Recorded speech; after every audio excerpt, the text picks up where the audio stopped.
The views and opinions expressed on any program are those of the producers and/or the persons appearing on the program, and do not necessarily reflect the views and opinions of FRC Media, Bristol Community College, or the City of Fall River.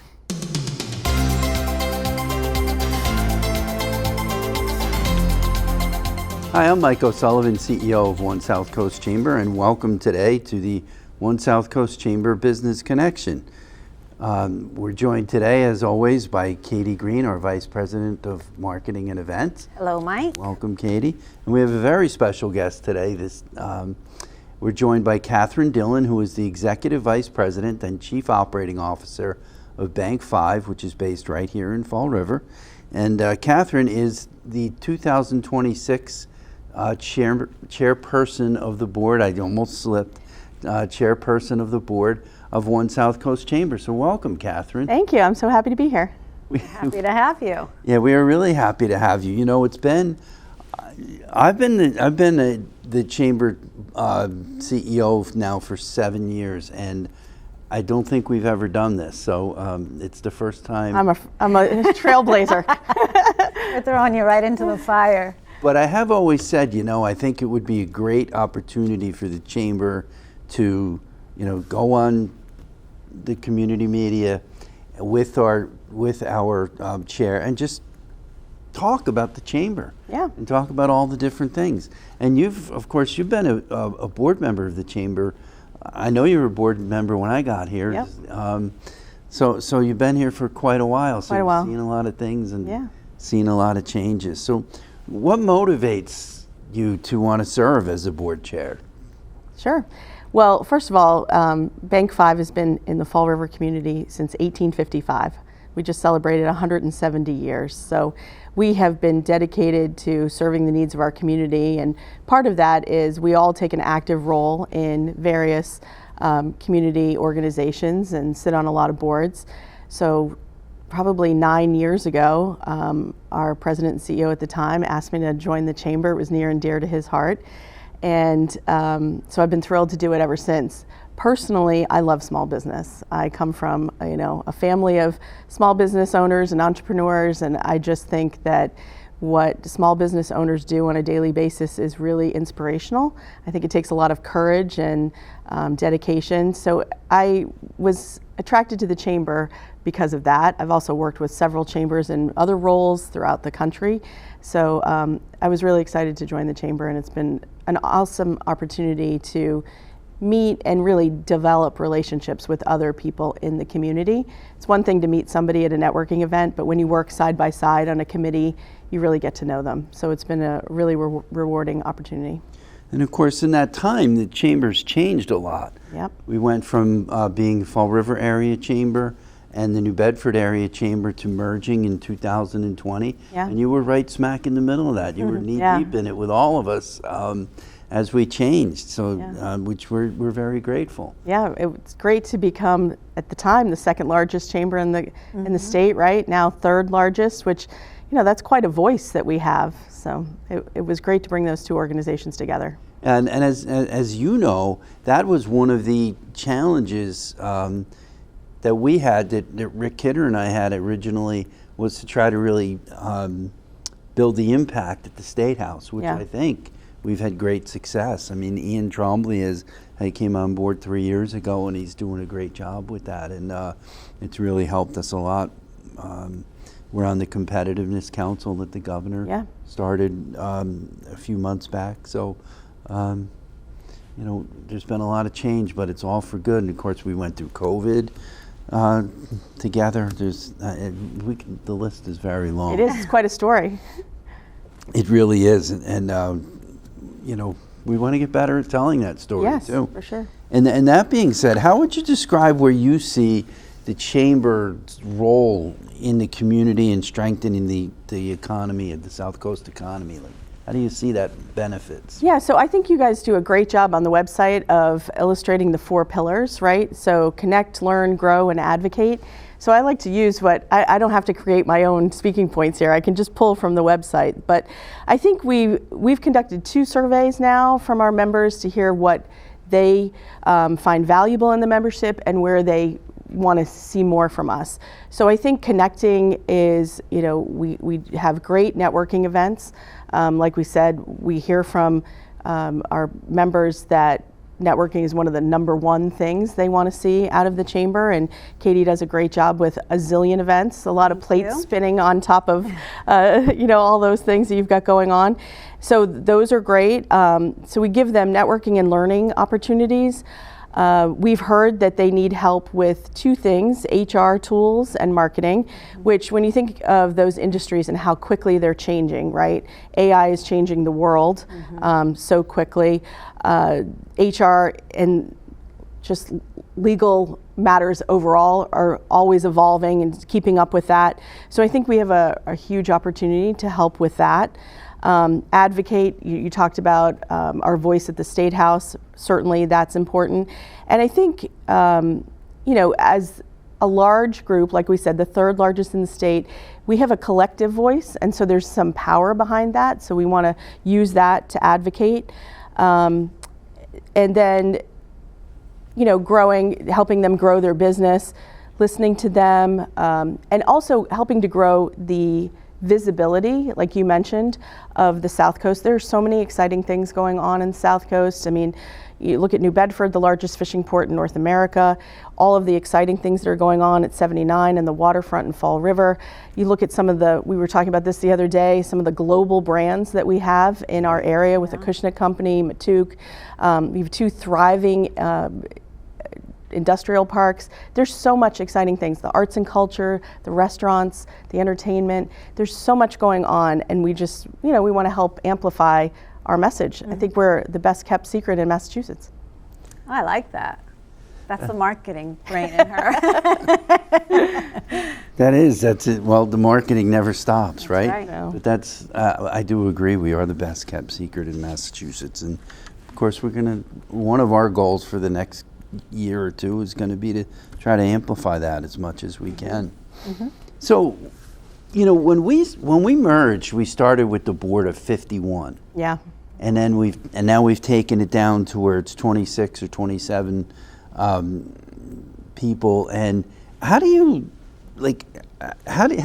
as the chair look at trying to make sure everybody remains engaged and is accountable, focused, helpful, and it's going in the same direction, which is a lot harder than it seems?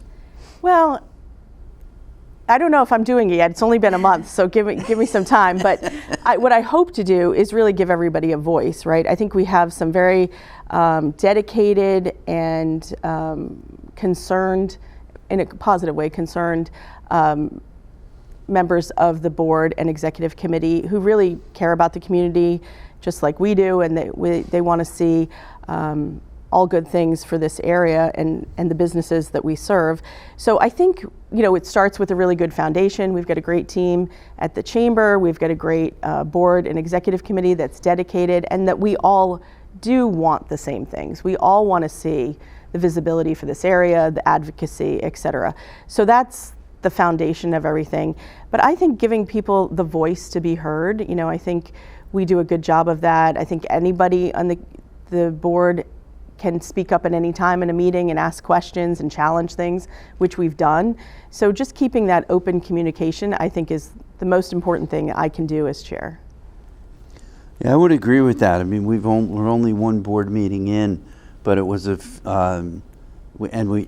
had a lot of change this year in the board. It's just the timing of when people's terms expire and things, but we had a lot of change. But we really had a good, lively conversation. Yeah, and I was nervous about losing some of the people that had been around a long time that I felt would, support me and that I could reach out to, et cetera. But it was really great to have some of the new voices really speak up and have ideas, and, they're excited to be part of this. So sometimes when you first start something is when you have the most enthusiasm and you can participate more. So I was really excited to hear some of those people speak up in the meeting. Yeah, I was very excited to hear the folks, the ideas, the energy. Yeah.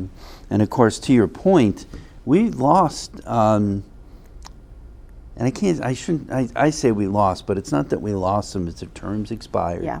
Some people are ready to go. It's all positive. Yeah.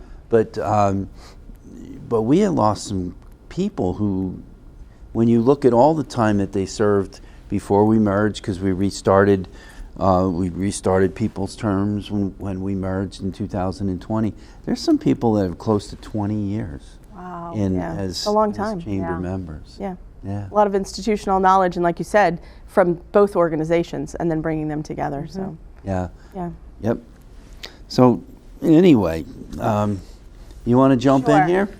Catherine, let's talk a little bit about regional and state level advocacy. What role do you think that the chamber should be playing in that, and then how do you think we should help elevate that voice for them? Yeah, well, like we said, right, we have such a collective voice from all of these organizations that are members here of varying sizes, varying industries. It's such a great opportunity when we get people from Boston, not just the State House. We had Susan Collins from the Federal Reserve down. That was an excellent meeting. She got to hear those stories, and I, as a banker, got to hear her reference that meeting for a bank meeting for bankers from all over the state. And I was so proud to say, she said, I was at a great meeting in New Bedford, and so I think, like we said, we have to get people down to experience the area and see all the great things that are going on. So I think we have a big voice, and that is part of, like we mentioned, our pillars, right? Advocating for the needs of the businesses in our community is huge. So I think it's helping facilitate that dialogue. So we raise the issues, we get it in front of the legislators, and then keep the communication going. You've done a great job bringing in legislators to speak to the members, and I think that's, as a member, you feel like you get that access. This is the inside access to speak to the governor or the local representatives, et cetera. So I think we do a good job of that. We just got to keep the dialogue going to get our issues raised. Absolutely. Yeah. Yeah, I would agree with that. So what strategies do you think, or would you support to ensure that the chamber remains relevant? Or I shouldn't say you support, because you support us every day, but what strategies do you think we could bring in and do better to help get this message out there and let the world know all the great things that are going on and the great work that the chamber is doing? Yeah, so we've said this word a couple times. It's amplifying, right? Yeah. The stories that are going on. If you talk to, one of my favorite things is talking to small businesses about their story. And every small business owner is thrilled to talk about their business, how they got started, what they're excited about, what their challenges are. So the stories are already out there. And I think the chamber's a great place to bring those together and then really celebrate those successes. So as one of our businesses hits a milestone or has an anniversary, you do this a lot with the Thank You Thursdays. You go out and visit them and tell the stories. And I think that's, one of the biggest things we can do for this area is just talk about the great things that are going on and try to elevate that. So, we have talked about some public relations ideas. We'd like to get those stories at the Boston or state level to get visitors to our area to show off all of these treasures that we have here. So that's one thing. I think we've talked about, answering the needs of our members. So we want to focus on that and really, focus a little bit on our own viability, right? So getting our fiscal house in order so that we can be a strong organization for generations to come. Like you said, many of our members have been on the board for 20 years, but how many of our organizations have been members for decades, right? So we want to make sure that we're doing what we need to answer the needs of the future, like AI, technology, automation, efficiencies, all of those things that every business is struggling with right now. AI is the toughest one because it all depends. In some cases, it's even age-based. Yeah. That how well people understand it and how people realize you can utilize it as a tool. Right. It's ever evolving. Ever evolving. Every day I hear something new, something that might be terrifying today, but we've started all of our meetings at the bank on a senior level talking about how we're using AI in our business lines. So every 2 weeks we have new adoption and it's changing our business every day. So we have to keep up with it. Yeah. And we brought in an intern from Bridgewater State University. It was the opportunity was brought to us by Bridgewater, and it's an AI intern. And I know from my perspective, like I kept telling Katie and Ian and Kim and Dot, everybody on our team, I kept saying we have to make sure we're challenging him properly because he probably knows more than we do. Oh, he does. Oh, for sure. Oh, he asked me questions. I said, I don't know how to answer that. I have no. It's a whole other language to It me, is. a lot of it. Yeah. And I'm somebody who I think I'm staying on top of things, Right. and then you hear words that are coming out of their mouth, and Yeah. there's so much to learn. And just since it's rolled out, we use Copilot at the bank, and since we started using it until now, how it's improving every day, right?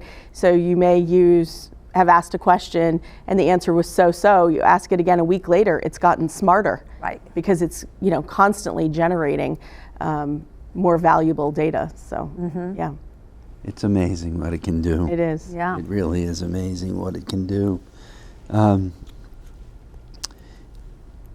We're kind of just, we've got a list of questions, but the conversation's just sort of taking us through all of those. But, so you've been in the banking industry for a long time, but you've been in marketing for even longer.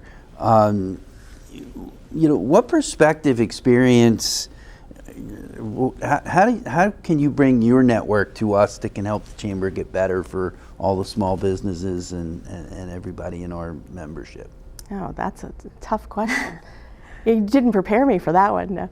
I don't know. Like Katie said earlier, marketing is just sort of an instinct when you've been doing it this long. I think I look at things all the time and think, how do we get the message out? How do we communicate that better? How do we get people excited about whatever's going on? Yeah. So that's just something that it's just, ingrained in me, and so I was excited about helping get the Chamber's message out, like we talked about with PR, and I know we have a conversation about website, et cetera, scheduled. So I'm excited about that because I think there's things that we can do to help. You're constantly evaluating. Marketing is changing just like everything else. Yeah. I mean, AI has changed the way Google search works and online advertising, et cetera. So that's changing. We're constantly evaluating how we do our jobs. And then I think that extends to the rest of the region, right? So if there's things that we can do to help tell the stories of our members in this area, I'm happy to help. And back to marketing being ever evolving, I think back to when I first started my marketing career and how it was a completely different ballgame than what it is now. Social media was a brand new thing. We've talked about it on the show before. It was brand new. Facebook was just for college students at that point in time. And now here we are using social media as the main form of advertising because that's the best way to get your message out quickly to a large audience.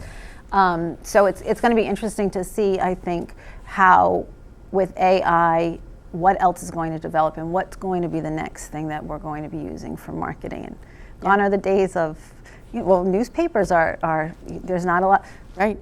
Mr. Newspaper over here. Newspapers are obsolete. Yeah, but I mean that used to be the big thing, and well, some things have changed, but some things stick around, right? So actually, as digital marketing became more popular, direct mail became more efficient because there was less junk in your mailbox. Right. And I always say, if you get a postcard, you still have to walk from the mailbox to the recycling bin or wherever you're going with it. So you probably flip it over. Everybody flips through their mail. So sometimes what's old is new again, and that could be great, but it's the breadth of marketing, right? So you're still doing direct mail.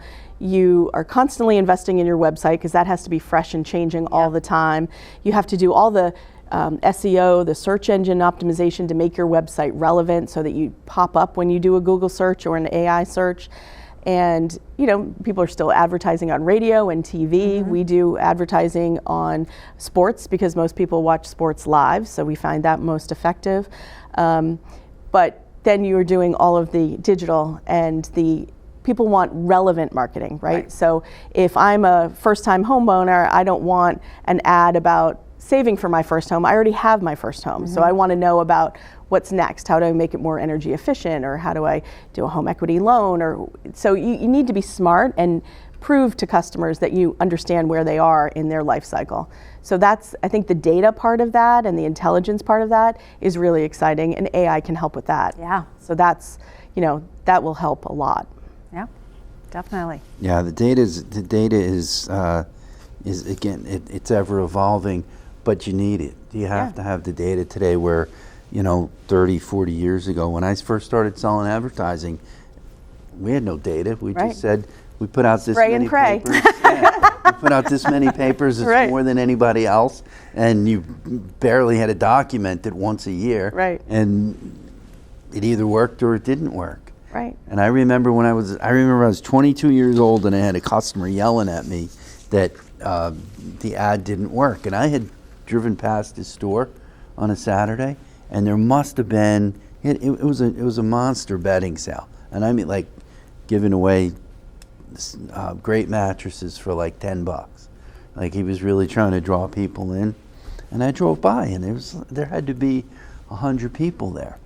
And I was young and didn't really understand it yet. And I remember going back to my boss and saying, he was yelling at me because only 100 people came. And he said, well, Mike, when you don't go out of your way to say this to him, but ask him what he would have done if 30,000 people showed up on Saturday morning at 9 o'clock. Right. It would have been a disaster. And, so there's a give and take and everything. So you kind of learn from those things as you go along. But that's one I'll never forget. Never, ever, ever forget. Because he was really upset with me. Then you learn. And now we have analytics thanks to all the now the digital advertising analytics. that we have. Consumers have changed what they expect from retailers, right? Because Apple and Google and Netflix and Amazon know us so well. Yeah. So you order something on Amazon and they say, well, I think you want this too. And you're like, oh yeah, I really do want that too. And we're so used to reviews. And so it's changed how we do everything. Yeah. I mean, would you book a trip without looking at reviews? No. Would you go to a restaurant without looking at reviews? Well, it's the same in banks. We have to worry about reviews. And so it's completely changed, how we talk to customers and prospective customers. Yeah, it really has changed it. And of course, that's why the Chamber of Commerce is here. We're trying to help everybody navigate through these challenges in the changing world and trying to do a good job of it. And we do the best we can. That's right. Well, Catherine, it's been a pleasure having you on the show. Thank you. I really appreciate it. I know we're going to have a great year, and then into 2027 will be even better. But thank you so much for your time. We really appreciate it. And Katie, thank you as always. Thank It's been you. great. Thank you both so much. Thank you.